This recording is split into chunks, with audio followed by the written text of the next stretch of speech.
রাজবাড়ির প্রধান গেটটা দূর থেকে দেখিয়ে লোকটা চলে গেল। আমি একাই গেটটা ঠেলে ঢুকে পড়লাম রাজবাড়িতে। পুরাতন হয়ে গেলেও রাজবাড়িতে প্রাচুর্যের ছাপ এখনো স্পষ্ট। দেয়ালে দেয়ালে এত সুন্দর নিখুঁত ডিজাইন আমি আগে কখনো দেখিনি। তড়িঘড়ি তখনই ক্যামেরাটা ওপেন করে ফেলি। ঠিক তখনই চিকন একটা গলা ঘরের ভিতর থেকে ভেসে আসে।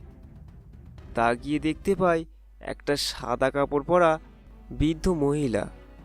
কে তুমি বাচ্চা? কিছু না বলে আমার বাড়িতে ঢুকে পড়েছো যে? আগে আমি শহর থেকে আসলাম, আপনাদের বাড়ির অতীত ইতিহাস তুলে ধরতে চাই। এতে করে মানুষ এই বিখ্যাত রাজবাড়ি সম্পর্কে অনেক বেশি করে জানতে পারবে।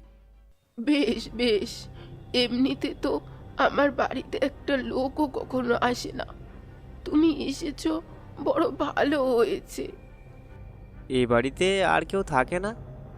না রে বাচ্চা, আমি একাই থাকি। আসো আমার সাথে ঘরের ভিতরে আসো।